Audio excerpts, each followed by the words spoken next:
Hello' and welcome to অশ্ৰুটিউব।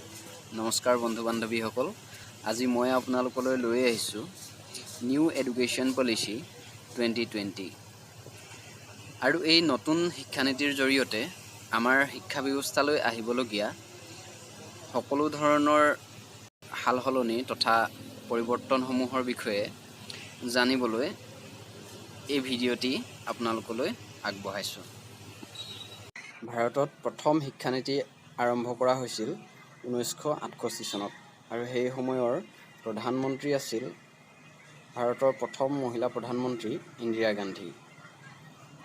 তাৰ পাছতে দ্বিতীয়খন শিক্ষানীতি প্ৰচলন কৰা হৈছিল 1986 চনত আৰু সেই সময়ৰ প্ৰধানমন্ত্ৰী আছিল ৰাজীৱ গান্ধী।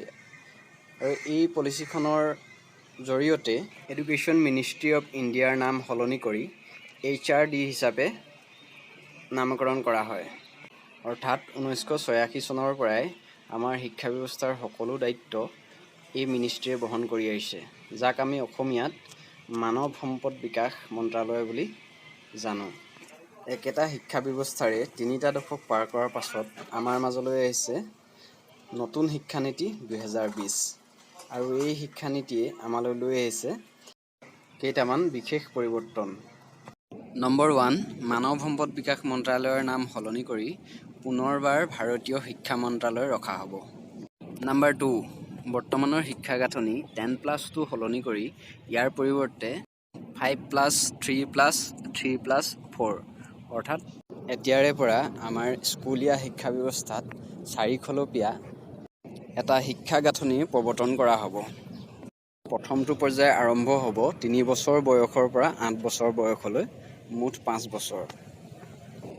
ইয়াৰে প্ৰথম 3 বছৰ প্ৰি স্কুল হ'ব, অৰ্থাৎ শিশু স্কুললৈ যোৱাৰ প্ৰয়োজন নাথাকিব। তেওঁলোকৰ শিক্ষা আৰম্ভ হ'ব অংগনবাদী কেন্দ্ৰৰ জৰিয়তে।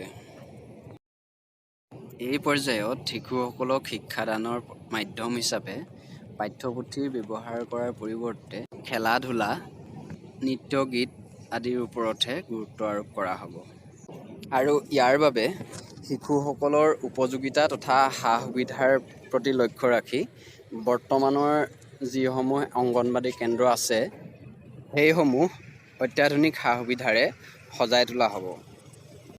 আৰু এই 3 বছৰীয়া সময়ছোৱাতে অংগনবাদীৰ যিসকল শিক্ষয়িত্ৰী থাকিব, সেই শিক্ষয়িত্ৰীসকলে শিশুসকলক লগত লৈ স্থানীয় প্ৰাথমিক বিদ্যালয়বিলাকত ভ্ৰমণ কৰিব আৰু সেই ভ্ৰমণৰ উদ্দেশ্য হ'ব যে শিশুসকলক বিদ্যালয়লৈ যোৱাত আগ্ৰহী কৰি তুলিব। ইয়াৰ পাছতে ফাউণ্ডেশ্যন ষ্টেজৰ পাৰ্ট 2 আৰম্ভ হ'ব, ক্লাছ 1 আৰু ক্লাছ 2। ইয়াৰ পিছতে আৰম্ভ হ'ব প্ৰিপেৰেটৰী ষ্টেজ, 8 বছৰ বয়সৰ পৰা 11 বছৰ বয়স আৰু ক্লাছ হ'ব 3ৰ পৰা 5। তাৰ পাছতে আপোনালোকৰ আৰম্ভ হ'ব মিডল ষ্টেজ, আৰু যিটো ষ্টেজত থাকিব 11 বছৰ বয়সৰ পৰা 14 বছৰ বয়সৰ শিশুসকল। আৰু একেবাৰে শেষৰটো ষ্টেজ আৰম্ভ হ'ব 14 বছৰ বয়সৰ পৰা 18 বছৰ বয়সলৈকে, আৰু 9 ক্লাছৰ পৰা ক্লাছ 12। এতিয়া আহোঁ ব'ৰ্ড এক্সামৰ বিষয়টোলৈ।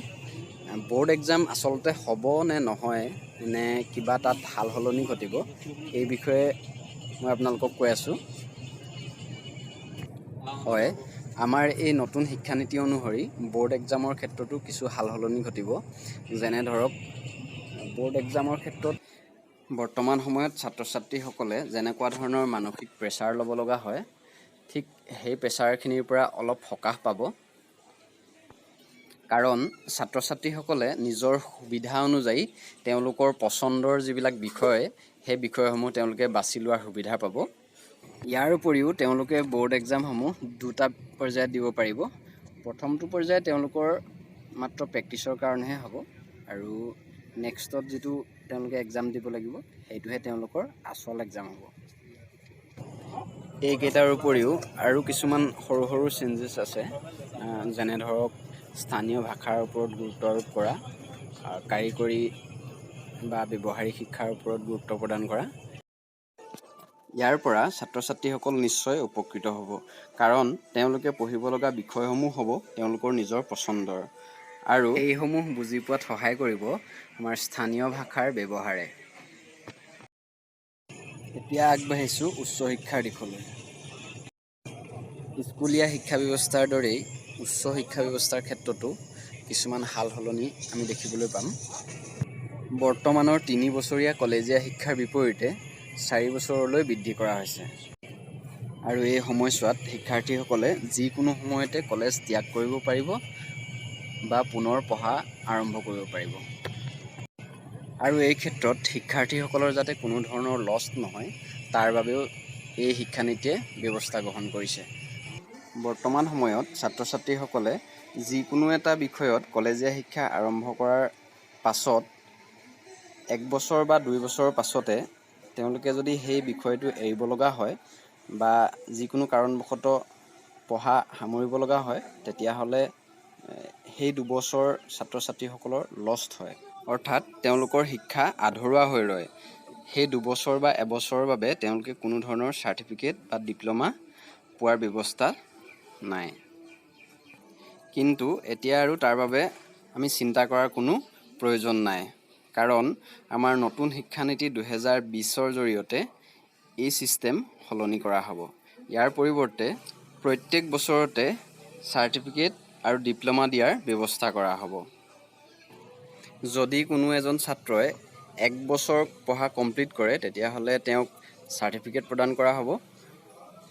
যদি কোনোবাই 2 বছৰ কমপ্লিট কৰে তেতিয়াহ'লে তেওঁক ডিপ্ল'মা প্ৰদান কৰা হ'ব। 3 বছৰ কমপ্লিট কৰাজনক প্ৰদান কৰা হ'ব বেচেলৰ ডিগ্ৰী আৰু 4 বছৰ কমপ্লিট কৰাজনক প্ৰদান কৰা হ'ব বেচেলৰ ডিগ্ৰী প্লাছ 1 বছৰীয়া গৱেষণাৰ বাবে বহু বিষয়ক ডিগ্ৰী। ইয়াৰ পাছতে স্নাতকোত্তৰ পৰ্যায়তো কিছুমান সাল সলনি দেখা পোৱা যাব। যেনে ধৰক যিসকল শিক্ষাৰ্থীয়ে 3 বছৰীয়া বেচেলৰ ডিগ্ৰী লাভ কৰিব তেওঁলোকৰ বাবে 2 বছৰীয়া হ'ব আৰু যিসকলে 4 বছৰীয়া বেচেলৰ ডিগ্ৰী লাভ কৰিব তেওঁলোকৰ বাবে 1 বছৰীয়া হ'ব। ঠিক তেনেকৈ PhD কৰিবৰ কাৰণেও মাষ্টাৰ ডিগ্ৰী অথবা 4 বছৰীয়া বেচেলৰ ডিগ্ৰীৰ লগতে 1 বছৰীয়া ৰিচাৰ্চৰ বহু বিষয়ক ডিগ্ৰী থকাটো প্ৰয়োজনীয় হ'ব। আৰু ইয়াৰ লগে লগে MPhilৰ প্ৰগ্ৰেমটো বন্ধ কৰা হ'ব। ইয়াৰ উপৰিও BEdৰ ক্ষেত্ৰতো 4 বছৰীয়া, 2 বছৰীয়া আৰু 1 বছৰীয়া এটা গাঁথনি আমি দেখিবলৈ পাম। আৰু এই নতুন শিক্ষানীতি অনুসৰি অহা 2030 চনৰ ভিতৰত কোনো এজন শিক্ষকৰ বাবে এই 4 বছৰীয়া BEd ডিগ্ৰী থকাটো বাধ্যতামূলক হ'ব। গতিকে বন্ধু বান্ধৱীসকল, যেতিয়াৰ পৰাই এই নতুন শিক্ষানীতি কাৰ্যকৰী হ'ব তেতিয়াৰ পৰাই আমি আগতে আলোচনা কৰি অহা যিবিলাক সাল সলনি সেই সাল সলনিবিলাক আমাৰ শিক্ষা ব্যৱস্থাত আমি দেখিবলৈ পাম। চ' আজিলৈ ইমানেই। ভিডিঅ'টো চাই যদি ভাল লাগে তেনেহ'লে লাইক কৰিব, শ্বেয়াৰ কৰিব আৰু চেনেলটো ছাবস্ক্ৰাইব কৰিবলৈ নাপাহৰিব। এটা নতুন ভিডিঅ'ৰ সৈতে পুনৰ লগ পোৱাৰ প্ৰতিশ্ৰুতিৰে বাই বাই।